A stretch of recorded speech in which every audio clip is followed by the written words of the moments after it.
Hello সুন্দরীস, welcome back to my channel. আজকে তোমাদের সাথে শেয়ার করব পুজো মেকআপ লুক সিরিজের লুক নাম্বার 2। তোমরা কি করে ঝটপট একটা স্মোকি আইজের সাথে একটা গর্জিয়াস মেকআপ লুক করতে পারবে তারই মেকআপ টিউটোরিয়াল। চলো তাহলে শুরু করা যাক।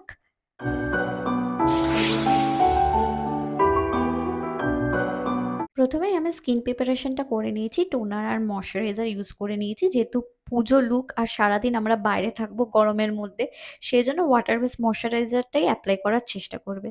তারপরে গ্ল্যাম 21 ইলুমিনেটিং প্রাইমারটা ভালো করে অ্যাপ্লাই করে নিয়েছি, আর ভালো করে অ্যাপ্লাই করে ভালো করে ব্লেন্ড করে নিয়েছি যাতে কোনো হোয়াইট কাস্ট না থাকে। তারপরে ইনসাইডের প্রো কনসিলার থেকে আমি অরেঞ্জ কালার কারেক্টিং করে নিয়েছি, যেখানে যেখানে আমার ডার্ক সার্কেল আর পিগমেন্টেশন প্রবলেম আছে যেগুলোতে, সেখানে সেখানে। তারপরে আমি একটা ইনসাইডের প্রো কনসিলার থেকে লাইট কালার শেড নিয়ে ওই অরেঞ্জ কালারের ওপরেও ভালো করে দিয়ে ব্লেন্ড করে নিয়েছি, আর তারপরে ফুল ফেসেতে একটা বেস ক্রিয়েট করে নিয়েছি। তারপরে ফাউন্ডেশনের জন্য অ্যাপ্লাই করেছিলাম ফরএভার 52 এর foundation in the shade honey. Shade number ছিল 14। ভালো করে মুখে অ্যাপ্লাই করে ভালো করে ব্লেন্ড করে নিয়েছি।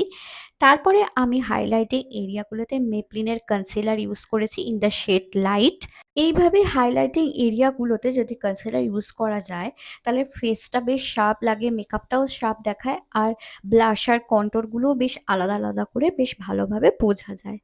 তারপরে আমি পুরো মেকআপটা লক করে দিয়েছি ইনসাইডেড ব্যানানা পাউডার দিয়ে, আর তারপরে আমি ব্যবহার করেছি এনওয়াইবির একটা সেটিং স্প্রে।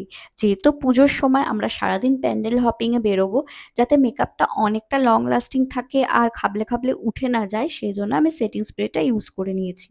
তারপরে আইব্রোর জন্য আমি ইউজ করেছিলাম সুইস বিউটির আইব্রো পেন্সিল। শেড ছিল ব্রাউন কালার, আর এই পেন্সিলটা আমার ভীষণ ভালো লাগে, আর খুব ইজিলি এখানে আইব্রোটা ড্র করতে পারবে যারা বিগিনার্স আছো। তারপরে আমি মিওনের কন্ট্রোর প্যালেট থেকে কন্ট্রোর ব্লাশার অ্যাপ্লাই করেছি, আর ওই প্যালেটটা আমার ভীষণ ফেভারিট। তোমরা যারা আমার ভিডিও দেখো জানোই, ওটার মধ্যে কন্ট্রোর ব্লাশার হাইলাইটার সবকটাই পাবে। আর তারপরে আমি চলে গেছিলাম আই মেকআপে। এসএফআর এর হেটেড উইথ লাভ প্যালেটটা থেকে আমি ডিপ ব্রাউন কালার একটা শেড নিয়ে পুরো আইলিডে ভালো করে ব্লেন্ড করে নিয়েছি। আর আই মেকআপে যত ভালো ব্লেন্ডিং হবে তত আই মেকআপটা দেখতে বেশি সুন্দর লাগবে। আর আজকে যেহেতু তোমাদের সাথে স্মোকি আই লুক একটা শেয়ার করব, সেই জন্য মাঝখানে আমি একটা ব্ল্যাক কালার ইউজ করেছি। ইউজ করে ভালো করে ওপরের যে ব্রাউন কালারটার সাথে ভালো করে আমি মার্চ করে দিয়েছি।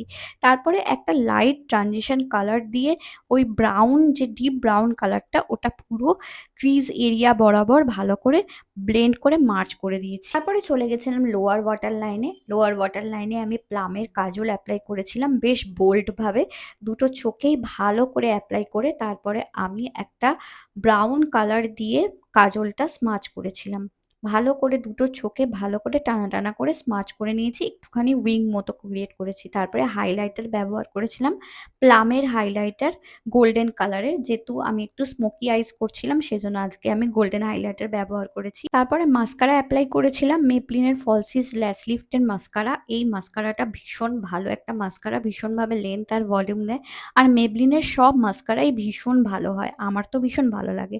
আর এটা ছিল আমার আই লুকটা। তারপরে আমি আইল্যাশ পরে নিয়েছিলাম মার্সের আইল্যাশ। তারপরে ভেবেছিলাম রেড কালারের লিপস্টিক পরবো, তারপরে ভাবলাম না, স্মোকি আইজের সাথে নিউডি ভীষণ ভালো যায়। তো এটা ছিল আমার ফাইনাল লুক। লুকটা কেমন লাগছে অবশ্যই জানিও, আর পুজোতে যে কোনো দিন তোমরা এই লুকটা ক্রিয়েট করতে পারো, ভীষণ গর্জিয়াস লাগবে। তাহলে বলো সুন্দরীসরা, তোমাদের খুব ইজিলি আমি স্মোকি আই শিখিয়ে দিলাম তো। পুজো মেকআপ সিরিজের আরও লুকগুলো দেখবার জন্য কি করতে হবে, চ্যানেলটা সাবস্ক্রাইব করে দিতে হবে। চলো তাহলে দেখা হচ্ছে নতুন কোনো ভিডিওতে। টাটা।